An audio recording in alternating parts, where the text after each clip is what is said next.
Alright, I guys want to notify please repeat when you are improving society out of your chair. On the motion, this House to provide tax incentives for companies that hire more women than men and fight for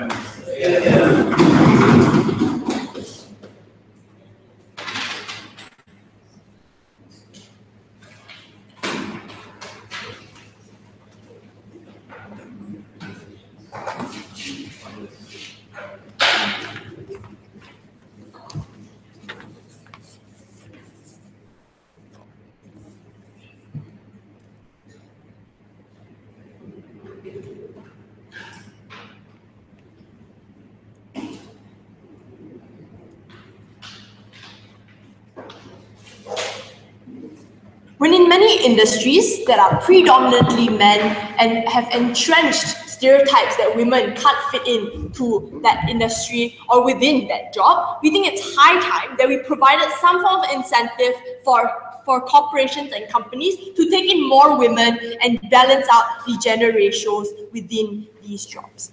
So, two arguments for you in this debate. The first, why is it principally justified for us to use tax incentives to hire more women?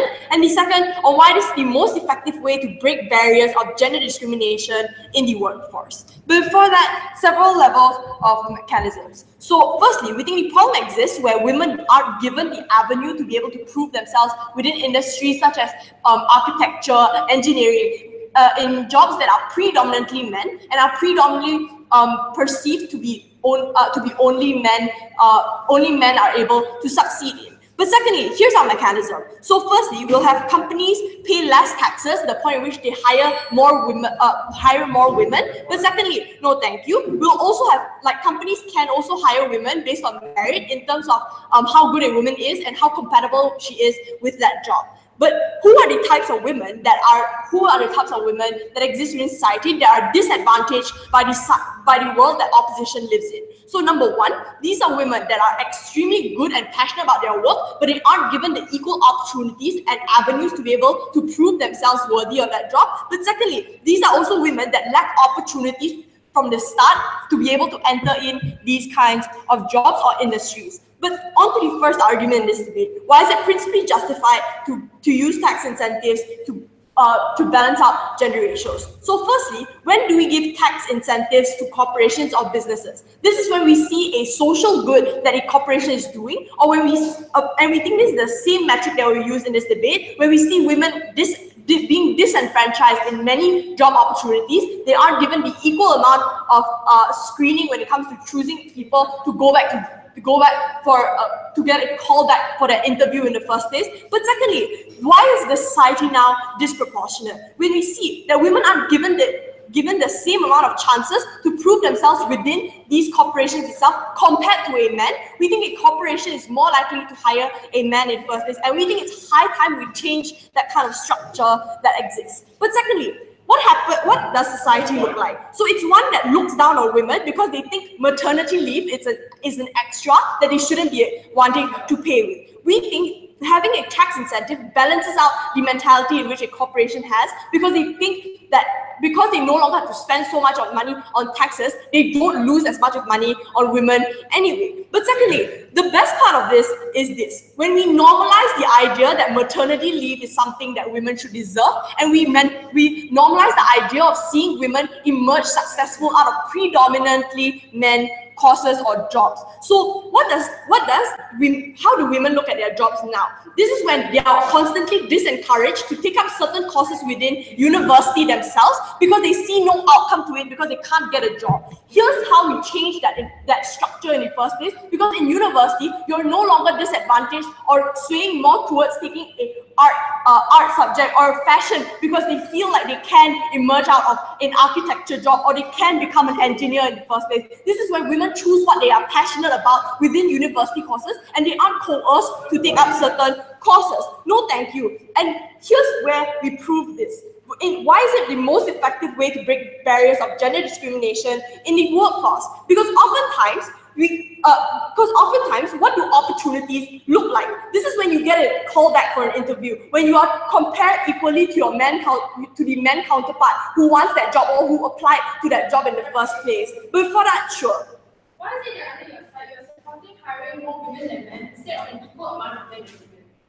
Guys, literally, the world that exists now is where women cannot get the jobs that they want to in the first place because they're constantly compared to the men and they're constantly dragged down by the gender discrimination that happens within the workforce. We think, if anything, we think outside is the one that achieves it best because of the disproportionate generations that exist now. But secondly, here's where we take away ammunition for men and employers to hurt women within the workforce because it's no longer just one successful woman, woman. It's many people within that same company. This is when you take away ammunition from the people to be able to hurt that woman because she has an internal support structure within the company. No, thank you. This is where you take away the ability for people to tell her that she's not good enough or she cannot compete with men. But secondly, here's where you give women the ability to tear down institutionalized discrimination permanently. When number one, you are able to shape the new mentality of people when it comes to hiring women and seeing women emerge successful from these kinds of industries. So we'll take opposition as best, even if these women don't come out successful. We think the very ability for you to put them within that office itself, the very ability for that woman to access the same amount of opportunities as a man is already a win that we have for society. But secondly, here's where the empowerment for women is incredibly important, and I'll walk you through this, where it's incredibly important for women to no longer feel like they're disadvantaged from that interview. This is when we see more women applying for that interview, believing she can get in the first place. Because oftentimes, women don't even apply for that interview because she feels like she's not going to get in. It's a false hope that she has. This is where we take away that ability for women to doubt themselves and their own abilities to achieve things. This is when we see more women emerging out of the medical fields as doctors. This is when we see more successful women within industries that broke out of that gender discrimination and the binaries that you set for them. And so we'll compare, under this comparative, we'll take the best case of opposition, like an implicit question that we can ask. So opposition will probably ask like, oh, what if women get bullied within these institutions? We'll tell you, number one, that doesn't hold much water, the point in which a woman is able to successfully tear down these kinds of discrimination within the workforce when her performance index is significantly higher than her male counterparts. Maybe she gets bullied for like the first week, but after 1 month, you see that she's performing significantly better. This is when you take away the ability for people to bully her within that structure. But number two, the internal support structure that women have is incredibly important because outside the house, we exclusively ensure that it's not only one successful woman battling all the kinds of stereotypes and all the discrimination that happens within the company, but it's also multiple women together. It's about groups of women finding internal support structures for each other within a workforce where they're disadvantaged to begin with. For all those reasons, go with the side of opening government.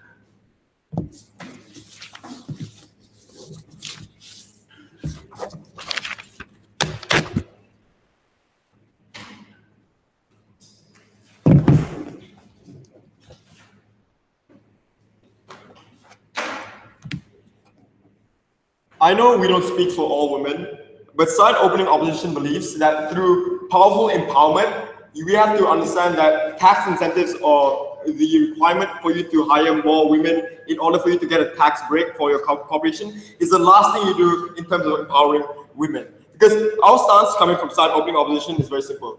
We concede that women getting jobs is very important. However, the taxes that governments get from companies helps governments provide help that's not only far-reaching, but also extremely thorough towards women, extremely pragmatic for the empowerment of women. We believe that getting taxation will help the government, help women and the nation better, compared to giving them jobs, compared to giving into the patriarchal structures that exist currently in status quo. One argument for you today on why we provide better change for women through education and empowerment, and why we don't need a tax break or a requirement in that sense. 3 issues were brought up before that. Firstly, on the idea of disenfranchisement. No, thank you. Because they argued that the reason why we need these tax breaks, or the reason we need the requirement of this mechanism, is that women currently are being disenfranchised. We agree. We don't disagree that women aren't being disenfranchised, and it's regrettable that they are. We believe from side opening opposition that we've got to take palpable and pragmatic measures in terms of educating educating individuals that are currently in younger individuals in terms of, for example, female studies, to further open up their broader sense of what it means to be a woman in a working place. Secondly, on the idea on how tax incentives and hiring women breaks gender stereotypes for some reason, and it destroys institutionalized discrimination. No, we don't think that under your side, in the very best, you break gender stereotypes, or you suddenly destroy institutionalized discrimination. We break gender stereotypes where women aren't being controlled by men and aren't being controlled by the patriarchal structures that exist already in corporations. We break down these gender stereotypes when women form their own identity on the outside through education, and form their own identity through the idea of empowerment through this education. Even when you hire women in existing patriarchal companies, there's no the harm to this is that there is no legitimacy that woman is going to be hired at a powerful position. That woman could still be hired in a subpar position where they'd still be working under a male counterpart. Thirdly, on this idea on empowerment for women, because under their side, women are now, through this tax break, through this mechanism, they are able to identify discrimination for some reason. Mr. Speaker, I think in a patriarchal society, no thank you, in a patriarchal workplace, the last thing you do is empower women through this tax break, because I think sooner or later men will understand that women are only here as a requirement for you to fulfill that tax break, for you to fulfill that tax incentive. Before moving to my first argument, sure. How does a woman forming her own identity get her job? Right, I'll explain to you why. How? First argument, why we provide better change for women through education and empowerment. An ideal world from side opening opposition would be one where women will stand up for themselves, fight back against microaggressions, passive aggressiveness, hostile, aggressive situations in the workplace. What are the problems that affect women in status quo? We believe that firstly, women lack forms of education. Firstly, there are a lot of poor people in the country. There are a lot of poor families. And because of that, they can't educate their children to be properly informed of how workplace situations exist. But at the point in which they do, at the point in which these poor families from marginalized communities, at the point in which they have access to education, we think that it's more likely that these families would send their sons rather than their daughters, because they aren't informed in the sense that they become ignorant as to which child they prioritize first. Girls, secondly, we believe that girls simply opt out of uni, for example, because it's expensive, or that because they have courses that don't represent them from the very get-go. We think that government remedies this in status quo by providing subsidies, by providing subsidies for girls to go to school. For example, they provide courses that appeal towards women. For example, female studies in local colleges where they teach you about women empowerment and past women leaders. No, thank you. These things require money, a lot of money, and the main source of income for this is from corporations itself, not from the tax incentives that you want to propagate through these corporations. The conclusion to this is that only once women receive these things will they feel empowered. They'll stand up for themselves. They'll understand what it is like to form an identity. Secondly, why even if women work, you don't empower them under your side? How? These women will go to work at these companies and they will still get discriminated and they'll still get oppressed. They'll still get oppressed by their bosses. They'll still get they'll still receive microaggressions. They'll still receive passive aggression because they wouldn't understand what they just take it in. Because they just take these things in because they understand that the corporation is just only hiring them for requirement. So the difference is that women in their world won't be educated to deal with these things. No, thank you. They can't have first-hand information on what to do in the instance that these things do happen. And secondly, if these girls aren't educated, the types of jobs that they receive is not of good quality or not of subpar quality. because they'll subject male counterparts in patriarchal corporations will subject women to a position where she's subservient to a male counterpart, subservient to someone else. No, thank you, because they've got no guarantee to put women in a position, position that isn't subservient to begin with. It's bad because men will use this at their advantage to take advantage of them to begin with. They'll discriminate them even more because they understand that these women are just filling up a role to begin with in this corporation. And thirdly, most importantly, women themselves accept the abuse that they're receiving. Because even when we think that these women are capable under their side, under these tax incentives, under these corporations, they're only getting this job as a requirement and as a privilege. Moreover, they feel that this is the only job they will get because they understand that in a patriarchal society there isn't really another avenue to opt out from. So the comparative is that if governments had more money, then they can improve the standard of education before women start working. And that, as a result, only empowers women, because we have to understand that through education and through governments funding this education and through governments funding these studies, only then will women form their own identity in the workplace.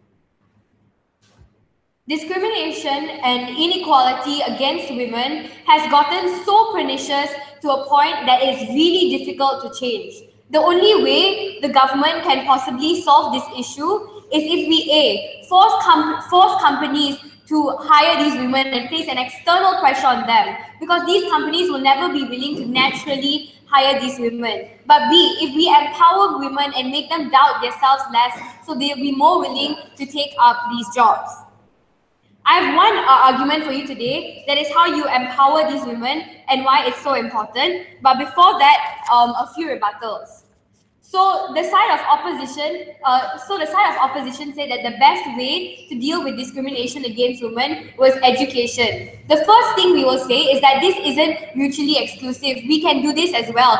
We can educate women and tell them that they are good enough, that they are capable, that you can become an architect and engineer if you want to. And on top of that, prove it to them by providing evidence in the real world. Why won't education alone work? Because discrimination is a really structural, insidious, and pernicious thing. Many people are unwilling will be unwilling to buy into your education because of reinforced stereotypes, because of evidence in the workplace that there are more men than women, therefore men are better. If there is evidence that there is more men than women in the workplace that makes people believe that women are less capable than men, then the solution to this problem is to ensure that there are women in the workplace as well, to prove to them that women are just as capable as men. The second thing is that these people are normalized to the idea of having women in the workplace, and they won't be open to the idea. So not only do we force companies to go and look for women and to hire them, even if companies are still unwilling to accept women, they'll be more open. At the very least, they'll be more open towards women in job interviews. Even if they don't actively go out and search for women, companies will be more open to women during job interviews, and they are less likely to treat women worse because they are more open to the idea of a woman working being a doctor or an engineer.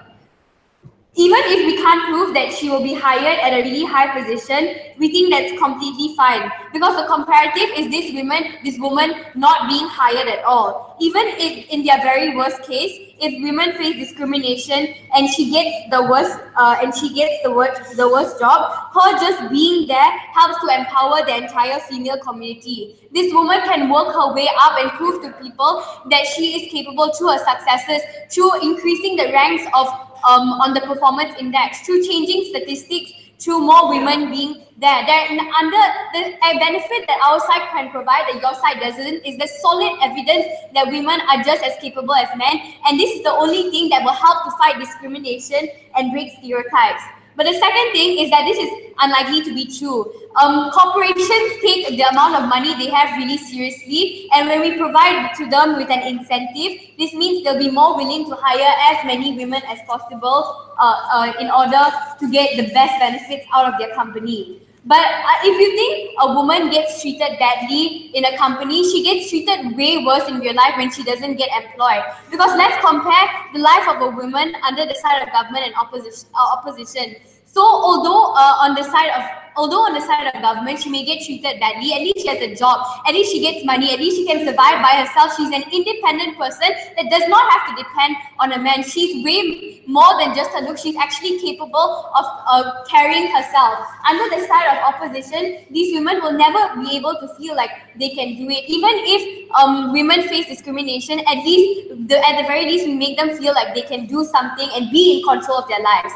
The control and agency that we provide to women under our side is the most important thing that we can provide to them at the end of the day, regardless of the discrimination.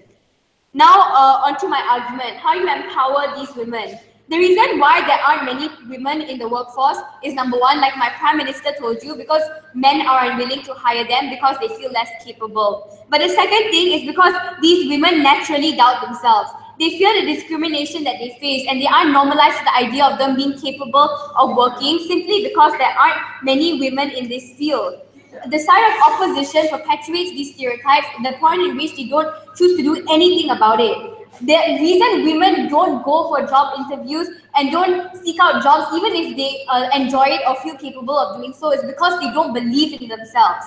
The only way to change this is to structurally change the way women are seen in the world. When we can provide evidence and visible changes that women can succeed and are capable, that is when they will gain confidence in their abilities. When they see the government supporting them and making laws that try and enforce gender equality, that is when they'll feel more empowered to try and work harder and gain more successes. Organic change will never work and education will never work, because the nature of discrimination is insidious and pernicious. Until you force companies to make changes through external pressures, and until people see visible changes in society, they will never be willing to opt out of their stereotypes. The outcome to this is women become more confident. This means that they are more able to fight discrimination in the workplace, even if they face any. If there are more women in the workplace, the treatment towards women gets better as well. People become more normalized to the idea of maternity leave and women working when they are pregnant, and they are more likely to believe that women are capable and less likely to believe that natural flaws that may make women less capable of working.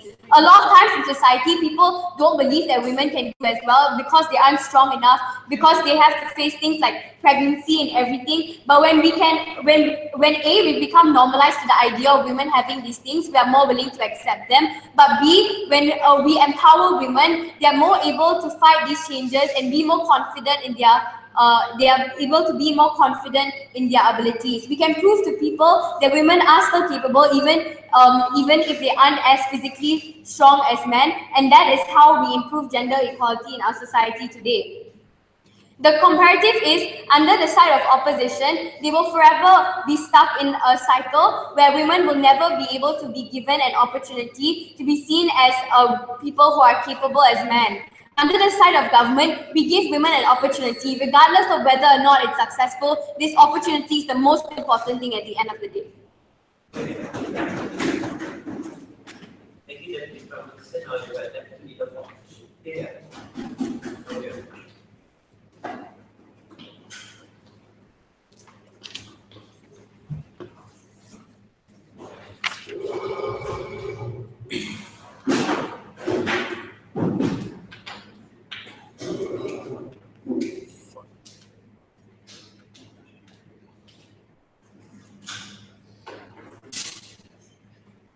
When these women aren't educated as to what is wrong and what isn't wrong, when they don't feel confident enough to speak up against those that abuse them, we don't think forcing them into these situations will make them any more ready to deal with the oppression that occurs daily. It is something that needs to be taught since they were kids. It is something they need to be prepared for through going to school, through interactions with other people, and then overcoming it on their own. In team opening government, when these women enter these abusive offices and they get that abuse, they're just going to accept it. And every day, each day more they accept it, the more they internalize it, and the less they feel like a woman, the more they feel like an object that does not even deserve to have the job that she has. So the first thing I'm going to do in my speech is answer this question.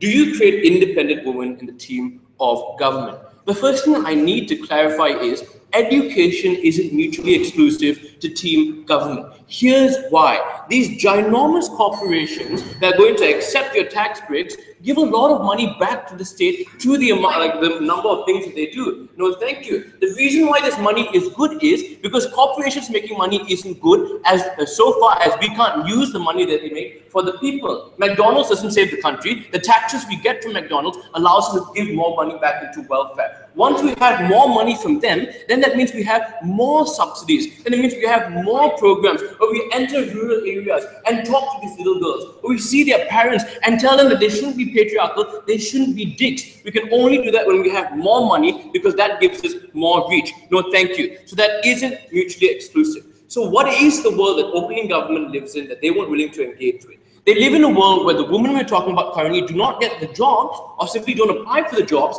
because they aren't educated and they're afraid. They're afraid of these new environments. They don't have a choice to opt for other jobs because they're uneducated and don't have the credentials to take that risk. And more importantly, they're desperate for a job. So what happens when you give them a job on the basis of them simply being a woman and them not deserving it through credit? No, thank you. They feel like this job is a privilege, like this is the best thing that could happen to them, and they're going to do their best to keep that job, even if it means dealing with circumstances that aren't nice to them. What does this mean? This means that the abuse that you talk about that occurs because of men in higher positions taking out a woman in lower positions is going to happen in your world. But now these women who are desperate and don't have any other choice because they're not educated are simply going to accept that abuse. When their boss takes it out on them, they won't say no. They'll say, I need to accept this because I need this job, because I need that money. And sure, they'll get a bit richer, but they'll feel horrible at the end of the day. What type of life is it if every day you're made to believe that because of your sex, you're a lesser human being? It's a horrible thing to go through. No, thank you. Or simply, you don't prove that they're getting good jobs.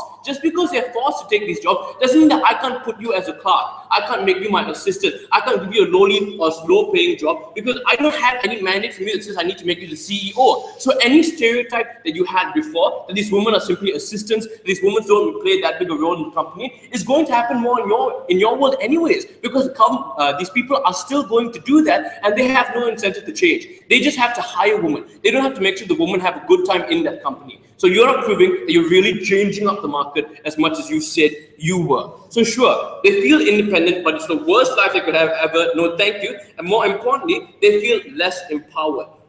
What is comparative? We want to build these women up and prepare them since childhood. They go to college and they deal with assholes, but they learn to overcome these assholes then. And their livelihood, their job doesn't depend on it. But when they go and start working, if they talk back to their boss, they can get fired. That's the difference. They can't take the same risk when they're working they could take when they're students. And that's why they won't be able to deal in these situations when they get discriminated. No, thank you. But more importantly, in our world, the comparative is we give these women a choice. Because they have education, they have a fail-safe to fall back on. So if ever they hate the job that they're in, they can always leave. They don't have to stay there. Where will your women live to? They won't be brave enough to take that risk. No, thank you. The second question that I'm going to ask is, will working help them sustain a future, or will it help them sustain a better future? I mean, sorry about that. I'm just going to go to another issue first. Will you form an internal support structure that will help these women feel more empowered and whatever?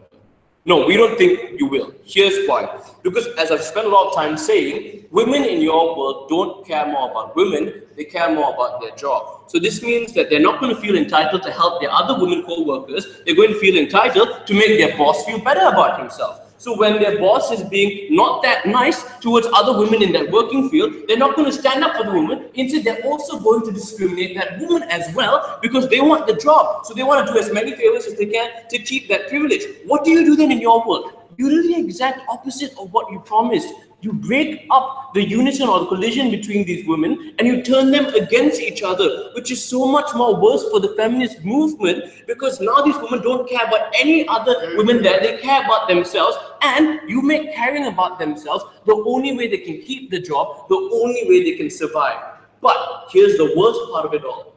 It all depends on the boss who is the man, and they have no way to say no to the man. So women fighting against women, and that fight is orchestrated and controlled by a man. Wonderful job you've done in helping the feminist movement. Before I move on, yes? Women are more likely to know their own worth when companies are fighting together to fill up that kind of tax incentive. But they're more likely to be quiet to abuse, the point where she has to keep her job, when on the outside she can opt into another job.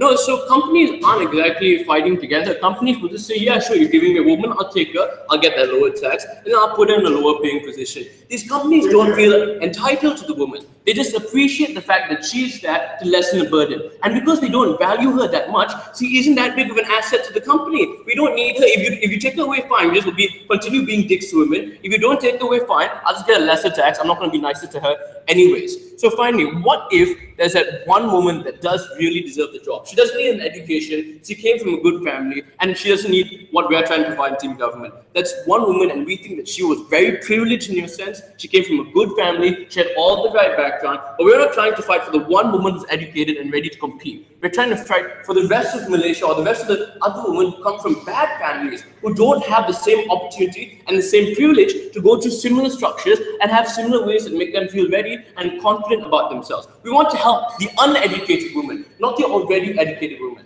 So we might have to make a few sacrifices in our work. We might have to, say, I'm sorry to a few women, but in the long term, we give those women the agency over their own lives. And we don't make them depend or, just be abused by the horrible bosses that are going on in your work. It's a terrible thing to happen to a person. And I'll feel ashamed to even be listening to such things.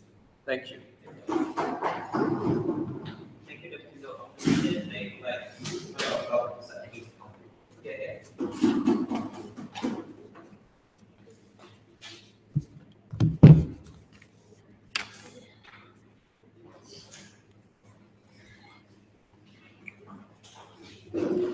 Closing government is going to enter this debate in a couple of ways. I'm going to say a few things. Firstly, I'm going to be the first person to respond to opening opposition's claim that women get bad jobs. Secondly, we're going to prove that this creates a more comfortable environment that a lot of women are more likely to be productive in.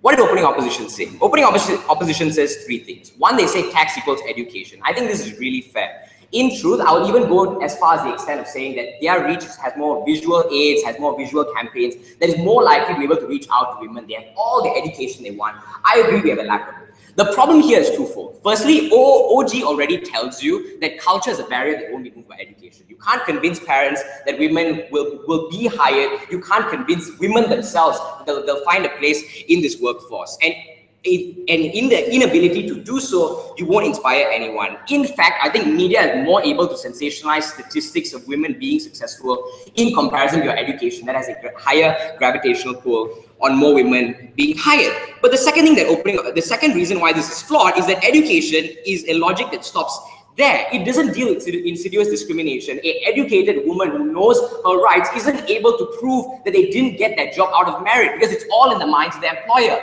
The employer can say that this worker was had more to contribute to us. This company had more to give towards us and had more to raising our profit. Insidious discrimination is not solved by opening opposition. Education only goes so far. I don't think it is a solution. O says two other things. Firstly, they say they have horrible jobs. I think OG doesn't really deal with this directly. So our argument in closing government will be dealing with having horrible jobs, but no, have a seat. Thirdly, they say there's animosity between women because women always do anything to protect themselves, and in turn, they don't protect other women. I think this is less likely in opposition, where there are lesser women hired. You're more likely to cater to men because you're outnumbered by the number of men in that workplace. In the event where there are more women, you're more likely to support women. Is a logical thing. I think the harm is worse there. But secondly, they say privileged women won't protect underprivileged women. I'm going to explain why in my argument this doesn't make sense. So what does closing government say? in differentiating ourselves from opening government talks about the mindset, and the mindset only of men and women and how we change gender roles within the working sphere. I'm gonna talk about two things. One, why women get better jobs if they outnumber men in the workplace, and secondly, why women feel more comfortable, creating a direct correlation to being more productive. Firstly, why women get better jobs? What are concerns in the workplace? I think it's more than just maternity leave. It's also things like sexual harassment. It's things like being cheated of a promotion, not being paid for your maternity leave, being fired on no grounds, not being paid based off that. We can also include opening opposition's harm of men dominating the upper scale of these corporations and women not being able to upscale in that company. We think having more women in the workplace deals with all these harms on 3 levels. Firstly, I think a collective power reduces the probability of sexual harassment, like that guy who tries to sexually harass a woman in this sphere or in this workplace will really get it. Even if the CEO refuses to react or refuses to take legal actions onto this worker, he will get due justice from other employees within that same sphere. He will not be treated equally. He will be an outcast. That is enough a reason for sexual harassment to reduce. Have a seat. Secondly, unions are more powerful in closing government's work because workers' rights are championed by unions. And in the event that unions don't champion women's rights, women don't get pushed forward in the working sector. So why do unions fail in status quo? Unions fail in status quo to protect women because women are outnumbered and they are not necessarily present in unions. That's firstly. But secondly, they don't feel comfortable by sharing their experiences of being sexually assaulted, being raped, knowing that they won't necessarily be backed. A lot of times they'll be victim blamed for these instances when they voice it out and voice out their concerns as to female safety in these unions. But even if they do voice out their concerns, the overwhelming number of men end up backing this employee that has been accused of sexual harassment because, hey, he's more productive, because, hey, he's more relatable, and we click with him more because there's more of these individuals in this working sphere. All this means that even if women go on strike under opposition's paradigm, there is no legitimate outcome out of it because they'll just be fired without grounds because employers are as discriminatory as they say.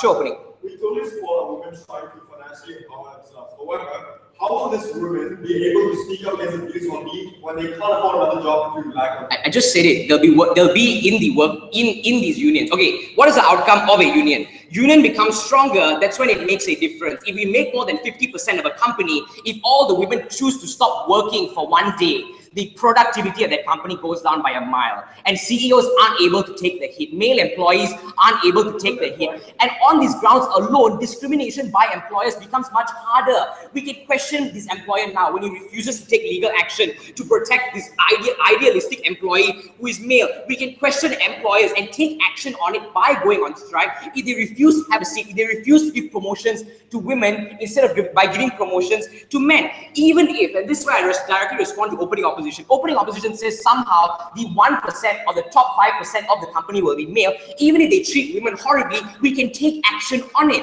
because there's collective effort to oppose being not given proper attention. There's collective action to oppose when you're not being given proper pay because other women can sympathize, other women can relate. They'll back women up in this instance. So unions are strong, and they will be able to ensure to keep employers in check if we have that collective power. Doesn't exist in opening opposition. If any woman gets hired in your male-dominated sector, she just has to take in all the harms that occur. Have a seat. Second question, why do women feel more comfortable in our work? So why do we think women aren't currently comfortable? I think one, the fact that they're a minority, they can't fit in the general sphere, they don't have cliques that are female-centered, they're probably victims of abuse, and they are filled with trauma in a lot of instances because they're unable to be productive in the instances where they're trying to comprehend the harms that happen towards them. All of this reduces. Why? Because one, number of women in the workplace increases, which means you're more comfortable with sharing your experiences. There are more female cliques with employees, and all of this creates the benefit of boosting the productivity of women. Women don't have to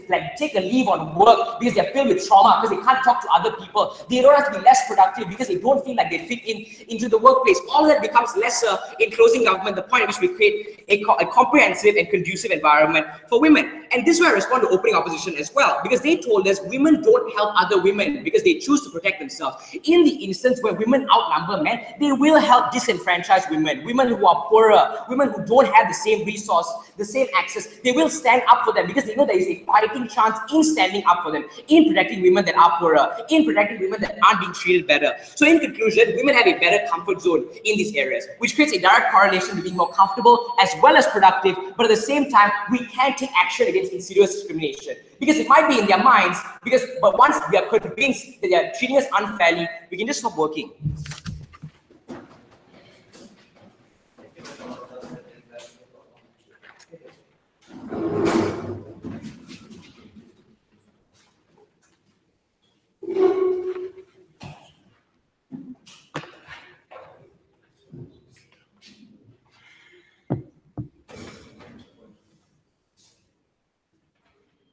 I am a woman. I'm not any ordinary woman, but I'm a woman living in a society that discriminates, shuns, and hates on me. Now we see that this is a harm that will only continue to happen under side government today. Our stance under our side closing opposition is basically equality, right? And we're supporting status quo and organic change and so on, right? But let's look at a few problems with side government first. We think that it's extremely unfortunate, and we concede to the fact that some women are being discriminated, and we see that it's unfortunate that sexism exists, right? But we tell you that their solution will be inefficient, and their solution will only cause more discrimination at the end of the day. So the first thing they talked about under side opening government is empowering women, right? We don't understand how you empower women when women themselves know that the only reason they were hired was because the government is paying money to the companies to hire women, right? So if I were to be hired and I knew that, hey, the only reason that this company hired me is because of the government, then I would never feel empowered by myself. I would feel weaker than I actually am, and I'll further talk about that in my point later, right? Second of all, they talked about setting an example for other women to be empowered. Now we see that this is a kind of a contradiction, right? Because they talked about how as long as women have jobs, we don't care. So it doesn't matter what kind of jobs these women are having, as long as they have jobs, it's setting an example. So we ask you then, because under our side, what we believe is just to fulfill that quota, and because a company is so profit-driven, the company will hire women to fulfill any role in the company, right? So if we say that as long as they have any jobs, tell us how a small girl is supposed to be influenced by seeing thousands of women work as secretaries, right? We don't see it makes sense, and we don't see it is feasible.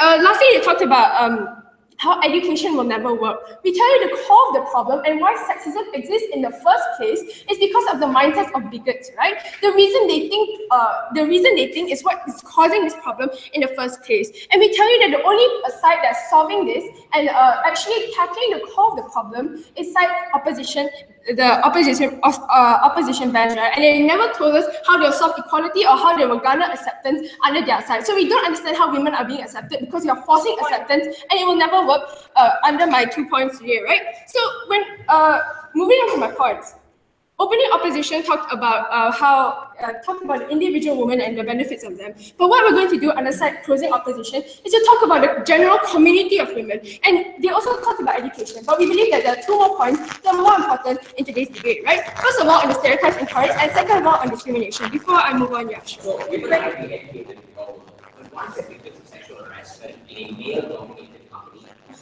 Okay, no, we tell you that that touches directly with my second point, which I'll talk about later, right? But first of all, on the stereotypes that you encourage, and 2 levels to that. First of all, the stereotype of women being weaker and how they only used to fulfill the quota that money because companies are profit, right? Firstly, we definitely have higher wages because of the taxes and the incentives. Women's friends, women that they need but let's say we don't want to encourage that women are not self-fulfilling, right? That women because of the stereotypes that all stay at home. We tell you that you only encourage the stereotype, right? And you say that women are not self-fulfilling, women cannot do anything for themselves, right? I say that because you only want to encourage the stereotype under your side, and it's the only you send the message that this is the only way women can get jobs, right? But the rebuttal to that was exposure and how women will be seen as independent and things like that. We see that it does not happen because what happens when you're dealing with bigots, which side government doesn't seem to understand is that these people are stubborn and these people have been indoctrinated by their mindsets since they were young, right? And we're the only side to talk about what bigots think like. So we see that what happens when everyone knows that women are being hired because of the government incentives, you shift the focus of actually if women do achieve something and if somehow a woman gets a higher position, you always think that woman is in a higher position because of the government incentives. She wouldn't be here today if it weren't for the government, right? And we see that's extremely harmful because you will always forget the fact that she is the CEO or she has a higher position. You always go back to the root of to where it all started, and it is the government, right? Now, the second level analysis to this is meritocracy and taking over the company or the business or society and so on, right? We tell you when they came up and considered, yeah, we are going to hire more women than men, and their rebuttal to that was proportion. We tell you we concede that proportion is a problem in society today, but we tell you that this is not the way, right? Because as seen in the feminist movement, they are being labeled as people who want to take over men and people who want to be on a higher pedestal and people want to abuse their power, right? So we see that it's extremely harmful when you say more women are going to be hired than men, and we tell you that it looks like what bigots would perceive it as is an attack on men, and we say that is extremely harmful because you lose support, first of all, on the individual woman itself, and second of all, on the community, right? No, thank you. So at the end of the day, we're willing to trade off the harms, the short-term harms, if it means the long-term benefit of having a progression, which I will talk about now in my second point, right, on discrimination. The first level on public discrimination when you enter the workforce, right? Because when you force acceptance under their side, what they don't understand is that these bigots will never think that these women are on the same level as them. So because of that, because of the resentment that you built under your side, you will always hate on women, and whether it is we say it will happen publicly unless you have checks and balances, right? But the workplace, what we see the workplace is supposed to be is a safe place for women. It's supposed to be a place where they can go and work and not be discriminated, right? But my second level on being discrimination being internalized, right, which directly clashes on the point on how women are outnumbered and how women will go on strikes. Now, so let's say you do have the checks and balances under their side. But when I think as a bigot, if I'm going to be punished and if my company will not grow, I will not say anything about women. I hate women, but I'm not going to say anything. So we see that under your side, what you do is internalize this discrimination, and it is this long-term resentment that you never solve because you never tackle the root of the problem. You never tackle the mindset of people, right? And you can never correct them because you never know it exists. So this is this is the best case, right? That women will be hired in companies. So we see that even their best case includes internalized discrimination. At the end of the day, they will not solve discrimination, right? So, Mr. Speaker, side with side closing opposition, because we're the only side to truly support women.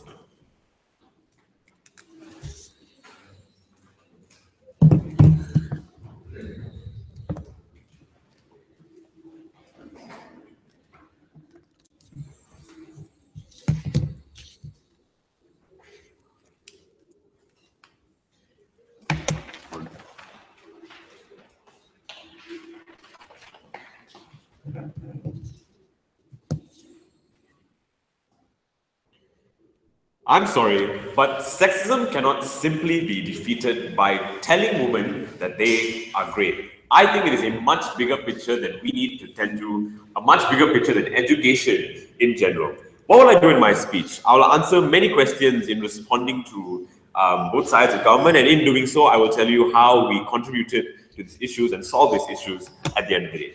Firstly, let's look at opening opposition. My first question: does education help the goal that they are trying to achieve to empower women, especially in the workplace and getting into that workplace? What does opening opposition need to prove in order for this argument to fly? So I think we need to prove how this education, or rather what this education necessarily is, more help in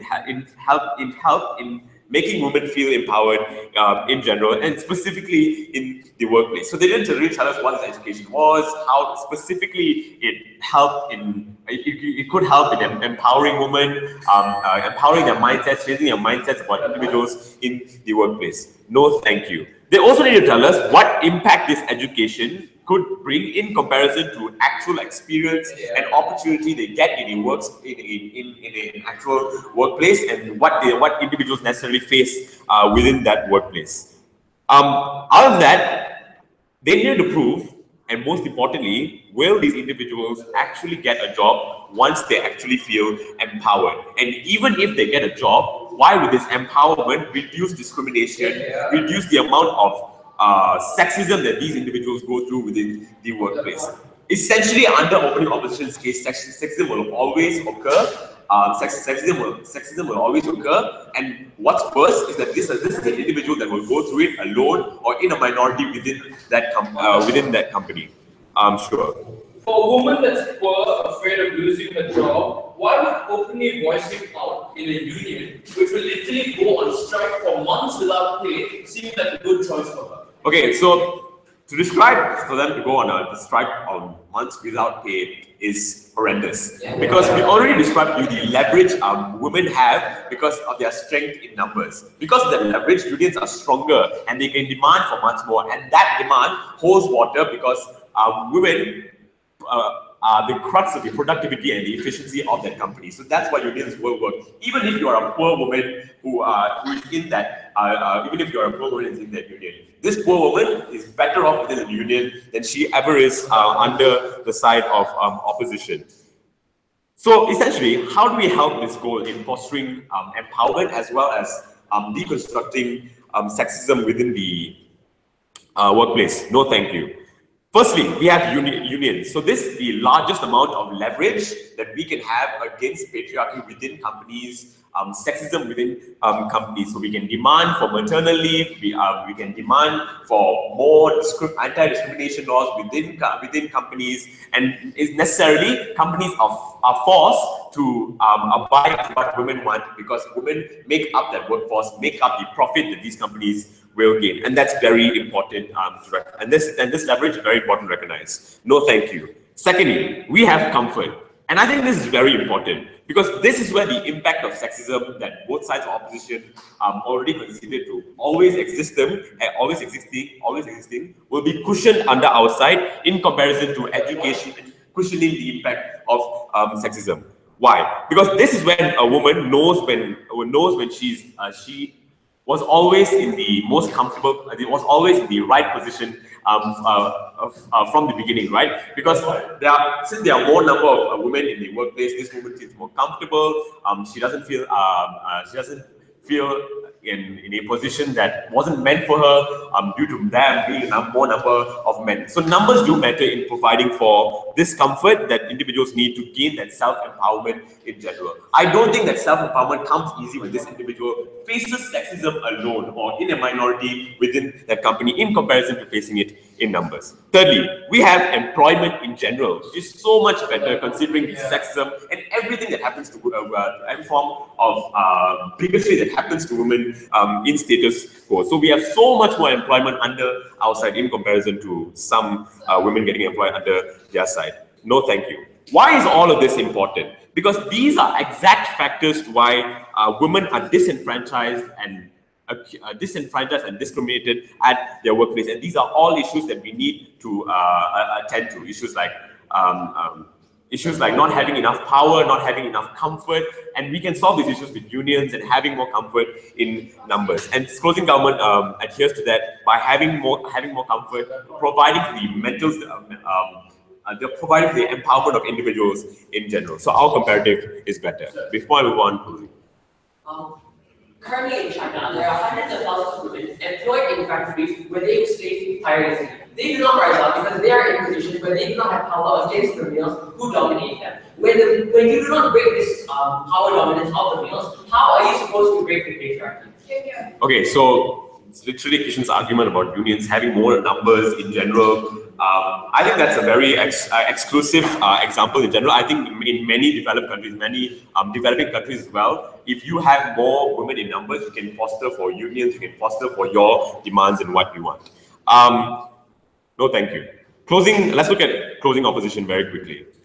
Are there stereotypes and are they important? So, sorry, are there stereotypes and do they necessarily paint a negative image of weakness? So I think like things like quotas, incentive, and anti-discriminatory laws are not a sign of weakness. They are a sign that the world is horrible and it's a sign that we need to fix it. It is not a sign that women can't do anything that they are not able to. It's a sign that they do not have opportunity, and the world has put them in a position to not let them have opportunity in general. What about bigots in closing opposition? That they tell us because they tell us that bigots will always be bigots.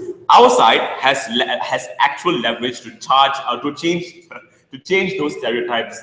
We are more likely to change the stereotypes, right? Because we give individuals the opportunity to change those stereotypes, to gather in numbers, unionize, and fight for those demands because of their leverage and the productivity that they can provide for that company. In terms of achievements, they told us that women are less likely to be credited for their achievements because they were given that incentive. That's horrible. A woman will be given that job and work all the way up, and I'm pretty sure that she'll be credited for all her hard work, for the opportunity that's been given to her.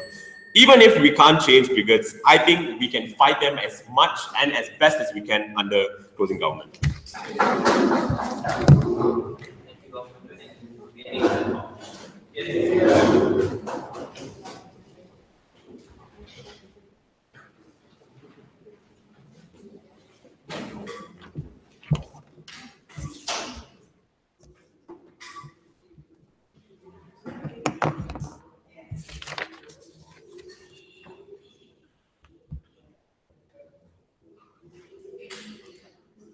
Let me begin my speech by just starting with some rebuttals that don't quite fit into my clashes. So first, let's talk about something that both sides brought up, and then something that is not mutually exclusive to both sides. Education. Because we see that while education can happen on both sides, we see that education is more valuable on side closing opposition. Because we think that under side government, where they have defined that they will allow these, they don't care as long as these companies fill up these positions with women, we see that what happens then is that these companies will purposely try to hire women that are less qualified, that are less educated, because they know that these women are less likely to fight back in the workplace, are less likely to demand higher wages, and are less likely, because they're less qualified, they can have an excuse of paying them less. We see that because these companies care about is filling these positions with women, that's when they just literally just fill up these positions with any women they can find. We see that what happens then is that you discourage women from getting education and from getting qualifications, because then these women think, oh, you know what, if I'm going to end up in the same position anyways, I might as well not go to school. We see that then that is why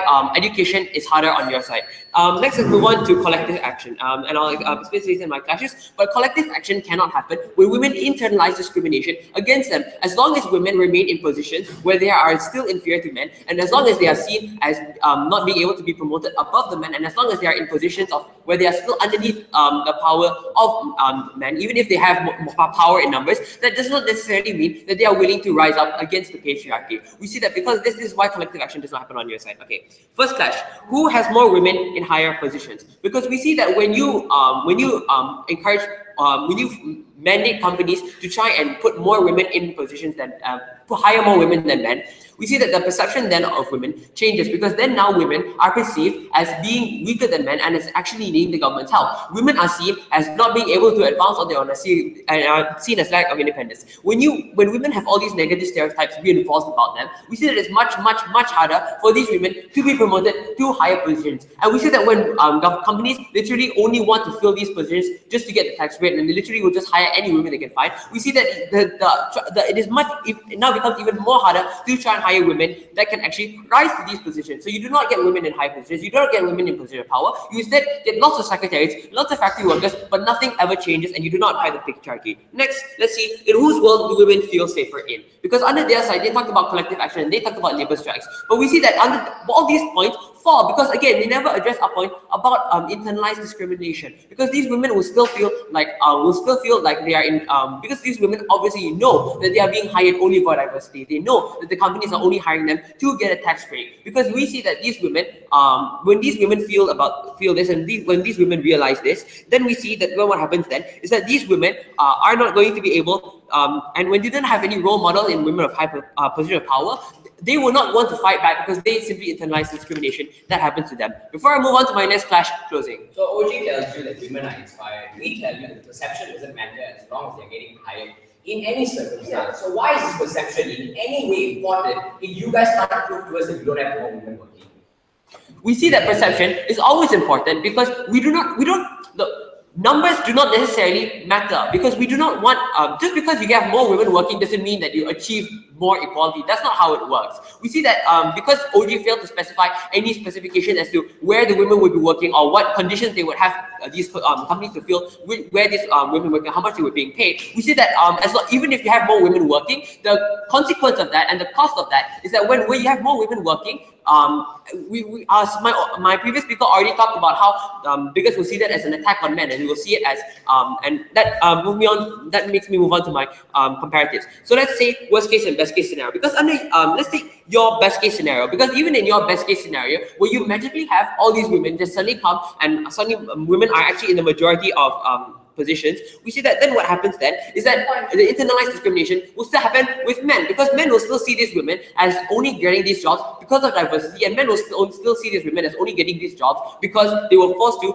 by the government. We see that so because of that, we see that the perception of women inside these men never change. So women will never be able to get the position of power. Women will never be able to think of themselves as more than just, oh, you know what, I'm only here because the government allows me to be here. I'm only here because the government forces the company to hire me here. We see that if you do not inspire, if you are unable to inspire women because you do not change their perception of them, the perception that women have of themselves. We see that that is the value that comes under side closing opposition. In your worst case scenario, where women end up in low power positions, we see they are unable to fight back against workplace harassment. They are unable to fight back against all the discrimination that occurs to them in the workplace. We see that even at least under our side, women even if women are, even in our worst case scenario where women are not able to fight back, we see that we do not exaggerate the harms by making these women seem weaker than they already are. We see that at the very least under our side, we do no harm. And we see that we much prefer status quo where organic change can happen, where people like the CEO of Yahoo is a woman, and where she can act as a role model to other women to try and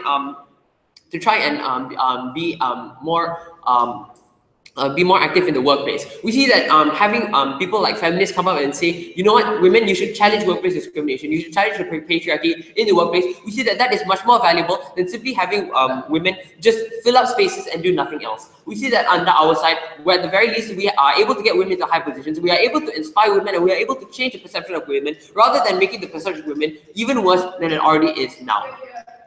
Now let's talk about all the points that they did not bring down, because CG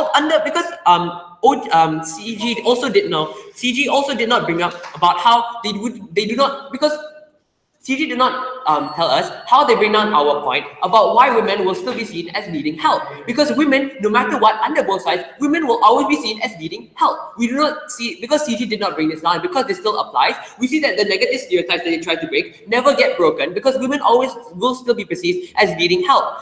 Next, let's talk about let's talk about internalized discrimination that men have against women. Because we see that when you literally tell companies that you need to hire more women than men, and this number needs to be disproportionate, we see that when men feel attacked, and when the patriarchy and the bigots feel attacked, we see that they also did not tackle this, and they never necessarily told you how this does not happen or why this is not true. We see that because of that, that's why our point still stands, and that's why our points about internalized discrimination and about how the perception of these women never change still stands. So for all those reasons, under side closing opposition, we are the only side that has actually analyzed to you today how these women are not able to stand up for themselves if side closing government and side opening government get their way, and how under our side, women at the very least, even if we do not try and fast track women's progression, at the very least we do no harm, and at the very least we do not make women's perceptions less than they already are.